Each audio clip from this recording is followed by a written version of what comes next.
Hello, I'm Cheryl McCarthy of the City University of New York. Welcome to One to One. Each week, we address issues of timely and timeless concern with newsmakers and the journalists who report on them, with artists, writers, scientists, educators, social scientists, government leaders. We speak with each one to one. I'm delighted to welcome writer, social activist, and Reverend Donna Schaper, Senior Minister of the Judson Memorial Church in the heart of Greenwich Village, a landmark with a unique history, mission, and congregation, and a touchstone for many of us. We'll explore its rich history and the life and work of the Reverend Schaper, who has an equally rich narrative to explore as well. Welcome. Thank you.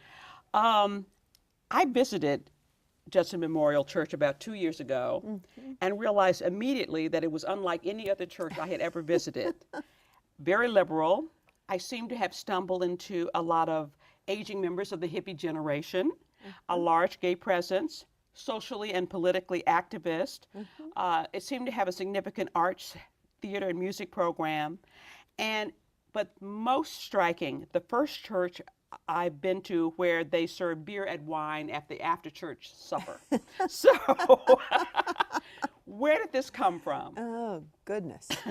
You know, I think it came from the environment in which we live, Greenwich Village. Churches are always impacted by their community. So if you're a church in Ohio, you're going to be like that community. If you're a church in Greenwich Village surrounded by NYU on all corners, you're going to be like that. So pin it on NYU, huh? No, not NYU, my best neighbor. Pin it on Greenwich Village. But, you know, the thing you didn't mention in that lovely litany of how it looked to you, I love that, is that we also don't display a cross, and we are a Christian church, because the old cross has been made into a large central table. Okay. Intentionally around which we gather. And the reason for that, we also don't keep a Bible in the meeting room. The reason for everything the only thing you can't move is the big table, but the community is in and out of our space, our sacred space, 24/7. And anything you leave up there moves. So we kept losing the cross, and finally we decided we were going to make it into something you can't move. So you can't move it, and when it's time for worship service, we bring the Bible in, because otherwise it walks out with somebody. Wow. It was originally a Baptist church. Yes. One of two Baptist churches that I know of that were built with the philanthropy of John D. Rockefeller, who was a well-known Baptist. Yes. The other being Riverside Church, Yes. which is also known for its social activism. But it's not Baptist now, is it? It still is Baptist. Is it really? Very much. So is Riverside. Riverside and Judson were built in the same period, the 1890s, when John D. Rockefeller had money to burn and wanted to erect monuments to American Baptist faith, which is a beautiful faith. We're very much still that. American Baptists split off after the Civil War for reasons of slavery, the right kind of reasons. So the Northern Baptists became the American Baptists. But in 1951, we joined another, even more liberal denomination, which is called the United Church of Christ. This is the original Pilgrim denomination, which now has merged with three others, thus the name United Church of Christ.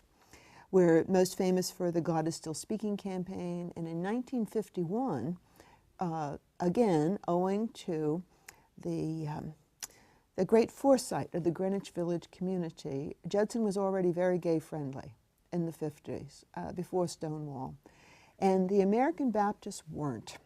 In fact, frankly, they still aren't. Right. And so, they'll get there. It's just a question of time. But the United Church of Christ is very gay-friendly. And so we became a double denomination over that issue. Okay.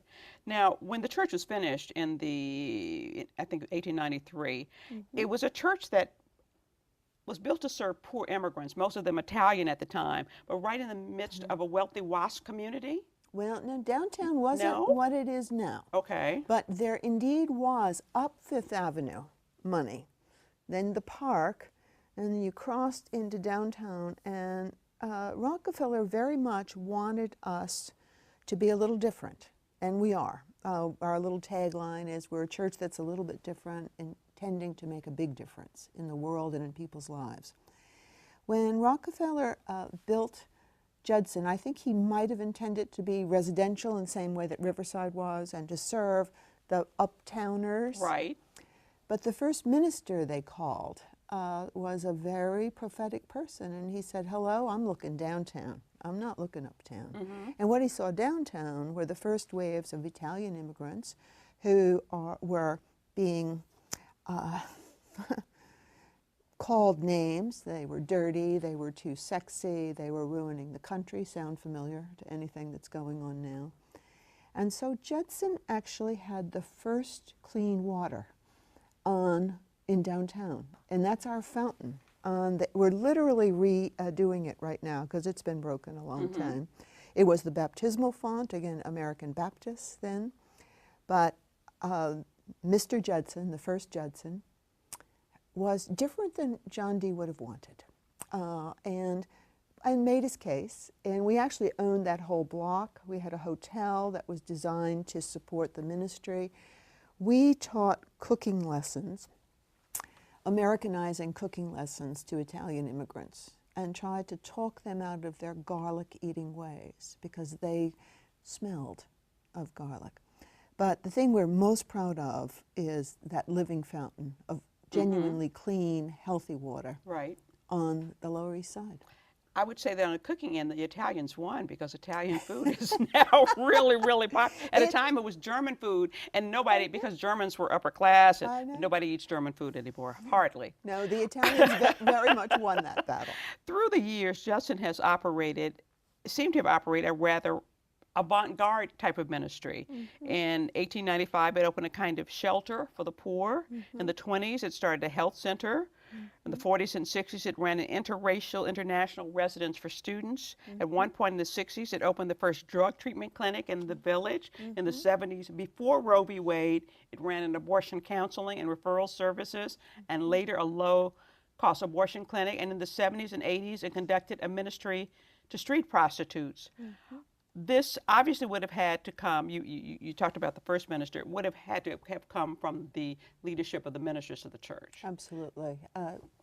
Indeed, we have been blessed with tremendous leaders, and most of the things you named happened under the leadership of Howard Moody, who is today 91 years old. Oh, he's alive. He's alive, and he's really more than alive. He worships with us, he and his wife Lori.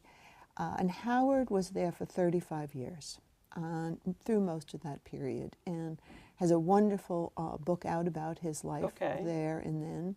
He hired a man named Al Carmines, who was musically avant-garde, created Off-Broadway, created a new kind of modern dance. Judson, because of its location and its theology, it's both, has always opened its doors to people who were about movements and people who are about 20 or 30 years ahead of their time. Now, you never know if you're really doing that, because we probably had as many unsuccessful openings as we had successful openings. But modern dance, Off-Broadway, Rauschenbusch, et cetera, all worked at Judson collaboratively. And where are they performing in the sanctuary or someplace else? Where are they performed? All over the place. Okay. In the gym at Judson, which is downstairs from the sanctuary. Howard Moody moved the pews out in 1959, which meant that we could do lots of different things. And that, as the administrator of the space, that overuse of the space remains our habit. And so there's space for people who can't afford yet to find a place in this great city. Space is a real premium here, so we give a lot of it away. I'm interested in the abortion counseling and referral service, because I know that before abortion, even before abortion became legal in 1970, there was a network of sort of underground physicians referral service to refer women to doctors, legitimate doctors who performed abortions. Was that your kind of referral services, or was this strictly legal? Howard Moody was the president of what was called Clergy Consultation. I was a seminarian in Chicago and belonged to the network. So on Tuesdays and Thursdays, I would counsel women from 4 till 8 in church basements about whether or not they should fly to New York to have an abortion. There was a national network. Howard was its president and founder. And he not only did the politics to make abortion legal, he also did the social services, because we were still looking at a lot of coat hangers then. And so his work was to talk doctors and nurses into performing abortions that wouldn't kill you. Right, right. And also, I think his most prophetic work with the abortion movement, and now that I've read much more about it, I was just a kid doing this thing, and there were very few women clergy anywhere back then.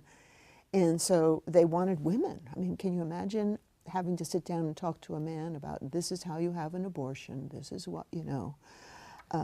It's difficult, especially then. Now women, I think, are freer to discuss topics relating to their bodies. Then they weren't. But the main thing Howard did was, when abortion became legal, he knew that this was going to become an expensive event for women. Why? Because that's how the healthcare system works. And he took his referral network and said, we will keep the prices down. So you won't get referrals from us unless you do it for $350. And the second it became legal, even good doctors, even good hospitals said the price will be $450. And Howard hung on with that, keeping it a reasonable price. He finally lost the battle. As we all know, health care is not something anybody is trying to give away in this country. But I thought that was, in a way, the most prophetic part of that whole ministry, because we know... Now, was he a Baptist minister, or was he a United Church of Christ? Very much American Baptist. Wow. Former Marine, guy with a crew cut, you know, masculine in a way that makes you wonder why he picked up with so many women's issues, because prostitution and abortion were the key issues that he worked on. Interesting.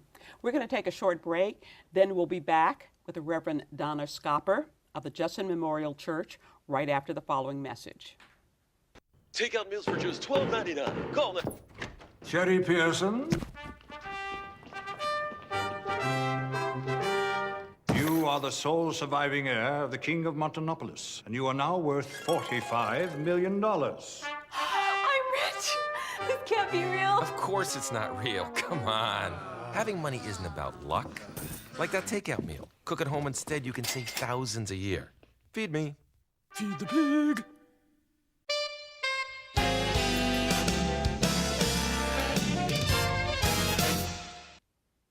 Welcome back to One to One. I'm Cheryl McCarthy of the City University of New York, and I'm talking with the Reverend Donna Schaper of the Judson Memorial Church.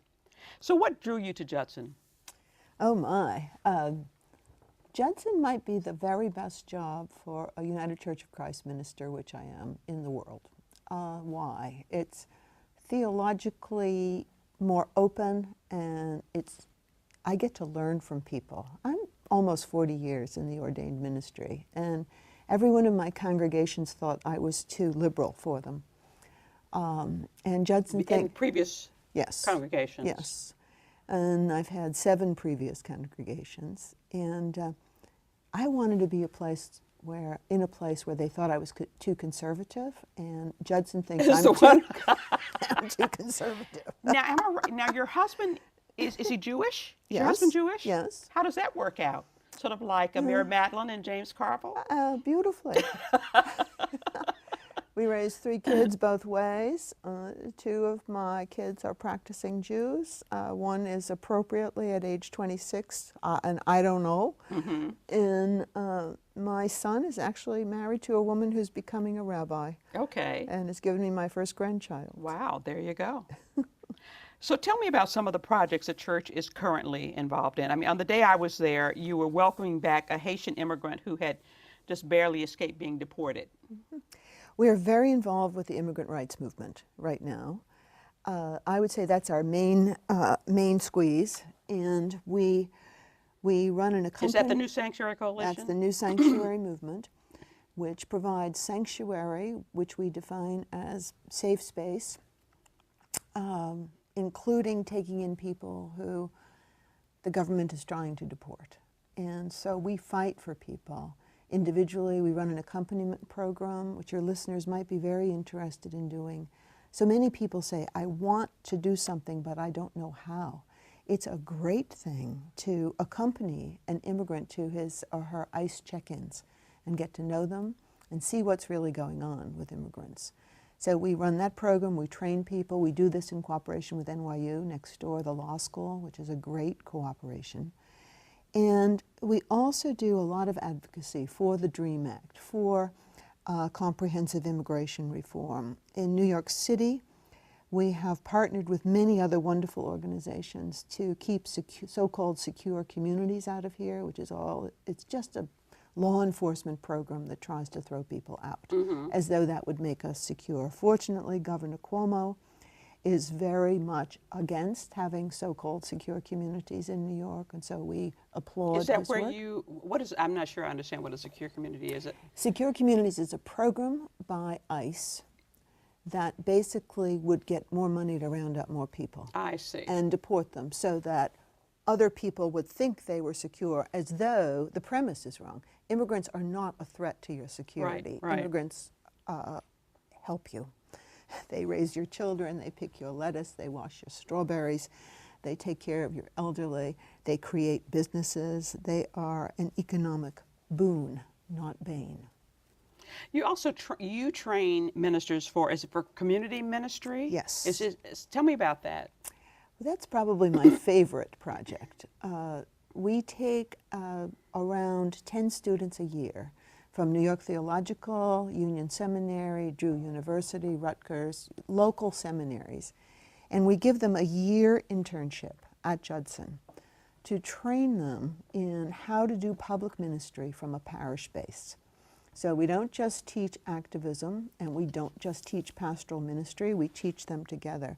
We have 49 graduates over 6 years of this program. And it really, I tell people, this is my seed corn program. I don't know if you're aware of the horrible things the Spanish did to the Incans when they colonized them. They didn't just destroy their food, they also destroyed their seed corn. I think the American Protestant parish has been so privatized and is so interested in people's souls as opposed to their bodies, that's the reason most congregations, Judson very much excluded, are losing members, because people know that their job satisfaction and their human rights are connected to their spiritual lives. So we try to bring them together, and we teach students how to do that. Now, training. You certainly saw a lot of social activism by ministers in the 60s and 70s. I'm thinking, well, obviously, Martin Luther King, William Sloane Coffin at Riverside. I'm thinking about Bishop Paul Moore in Jersey City, and then later at St. John the Divine. But is that going on today to the extent you don't hear about it in the way you used to it? Maybe it's just you don't have the big names. It's very much going on at Judson. It's very much going on at Riverside. It's going on a lot of our neighbor churches in New York. We have about 30 congregations involved with the sanctuary movement. It has experienced some decline. And I never know if Protestantism experienced the decline and then activism did, or if activism itself, which is in decline and changing. This is the best way I can say to you. There's nothing in decline about Judson Memorial Church. We have to put out extra chairs. We are growing. We've transferred power and leadership to a younger generation. We're becoming more diverse. We're unusual. I would imagine. Well, are there people who criticize you for being more about political and social activism than about religion? There are definitely people who do that. When we were the first people to defend the rights of the Cordova Center to build downtown and organized on behalf of our neighbor, we got picketed for a while for being involved with politics instead of religion. And all I could say was I was bemused. We have a tradition of whenever Judson is picketed to serve coffee and donuts to the picketers on the front step. It's just a thing. And they would say that we were being political. And I thought, my goodness, sacred space, a mosque, is religious. It's not political. And here would be my answer, Cheryl, and it's an important one. I was the first woman trained by Saul Alinsky to do community organizing in Chicago. There were 3 of us in that period, and we did great stuff. But we finally didn't like community organization because it was too biased towards power and agency and biased against community and vulnerability. And you'll begin to hear the feminist critique of community organizing. The great thing that's happening in New York City and nationwide is clerical power is moving to women.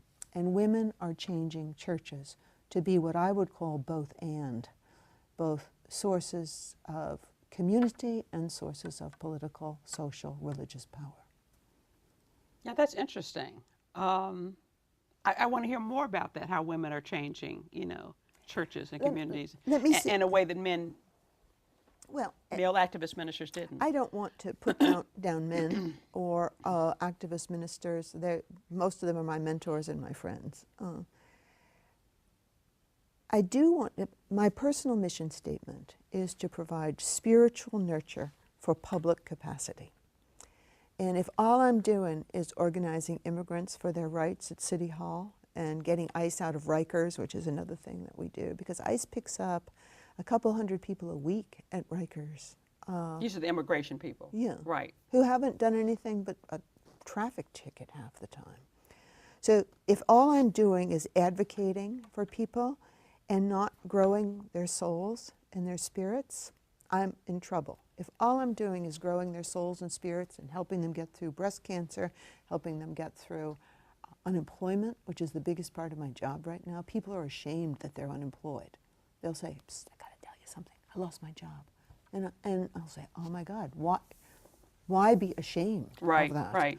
So I try to hold, and many women do, the personal and the political, the self and the society together in some dynamic, mutually empowering interchange.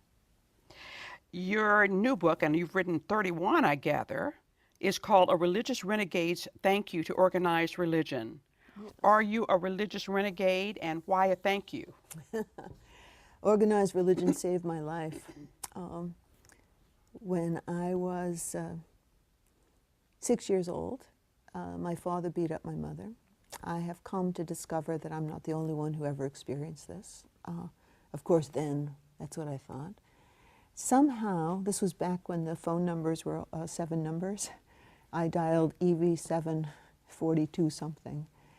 And I said, "Pastor Whitty, you have to come over here and do something about this." And he showed up. And in that moment, I said, I'm going to keep girls safe, little girls safe. How old were you? 6. Okay. And then they always made fun of me for baptizing my dolls and feeding them communion. But that's what I did. And it has been the very best job in the world. So I thank organized religion, whether they're evangelical or fundamentalists or punishmentalists or liberals, for saving, not my life. The beating didn't stop. Nothing really changed except that I felt safe. And I have always felt spiritually protected and safe by church. Yeah, I'm a renegade. I'm a very open-minded, progressive liberal and a feminist. And I know many Christians think that's going to send me straight to hell. I think it's going to send me straight to heaven and already has. Okay. Well, it's certainly, as I said earlier, it's certainly a fascinating church, and I'd like to come back and enjoy a beer on Sunday afternoon. You are Maybe welcome. some wine. We're out of time, but I want to thank the Reverend Donna Schaper, Senior Minister of the Judson Memorial Church. If you'd like to learn more about Judson's programs or to participate, you'll find lots of information at the website at judson.org. For the City University of New York and 1 to 1, I'm Cheryl McCarthy.